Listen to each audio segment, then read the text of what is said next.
So hey guys, तर खूप दिवसापासून काही ब्लॉग्स येत नाही होते चॅनलवर. तर कारण काही असं होतं की आमच्या घरी म्हणजे की माझी जी आत्या आहे ना, तर त्यांची डेथ झाली. तर त्यामुळे मी काही ब्लॉग्स अपलोड केले नाही मागच्या 15-1 दिवसापासून. असे 15 दिवसाआधी मग पप्पा आणि आत्या त्यांना बघायला गेले होते. 5-6 दिवस पप्पा तिथेच होते. सो मग मला पण दुकानावर जावं लागायचं आणि मला पण जमायचं नाही. घरी मी आणि वेद एकटाच असल्यामुळे मी काही ब्लॉग पण शूट करत नाही होता. सकाळी दुकानावर गेल्यावर मी संध्याकाळी 8 वाजताच येत होता.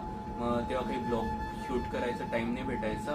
तेव्हा आत्याची तब्येत खूप चांगली होती. म्हणजे पप्पा ते बघायला गेले होते आणि त्यानंतरच 5-6 दिवसानंतर रामनवमीला सकाळी 3-3:30 वाजता आत्याची डेथ झाली. म्हणजेच की ब्रह्ममुहूर्त मध्ये प्रभू श्रीराम स्वतः आत्याला घ्यायला आले होते आणि खूप चांगल्या दिवशी ती डेथ झाली. पण खूप कमी वयामध्ये ना गाईस, आत्या आमच्यापासून दूर झालेला आहे. आत्या म्हणजेच की पाचची मम्मी.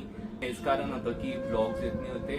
10-11 दिवस नाशिकलाच होता म्हणून मी काही ब्लॉग शूट नाही केले. तिकडेच थांबलेला होता मी. आणि खूप वाईट वाटतं यार की आता आमच्यात नाही राहिलेलं आहे. आजारी होत्या, खूप बरं नाही होतं, तर त्यामुळेच डेथ झाली. आणि हेच रिझन होतं. खूप जण विचारत होते ब्लॉग नाही येते, का नाही येते, काय कारण होतं. मी असं तर डायरेक्ट सांगू नाही शकत ना, असं झालंय मधलं. असा छोटा एक ब्लॉग बनवून देऊ आणि सांगून देऊ की का ब्लॉग्स येत नाही होते तुम्हाला पण. तुम्ही पण समजूनच जातील आणि उद्यापासून नक्कीच ब्लॉग येतील. आणि आज संध्याकाळी मी तसा ब्लॉग शूट पण करेल. बाय द वे, इच्छा होईल की नाही शूट करायची ते नाही माहिती, कारण की आता सर्व आता आपापल्या कामाला लागून गेलेले. आता मला पण माझ्या कामाला तर लागावंच लागेल. बारची मम्मी आता आमच्यात नाही राहिली. तर आता हेच रिझन होतं ब्लॉग्स येत नाही होते म्हणून.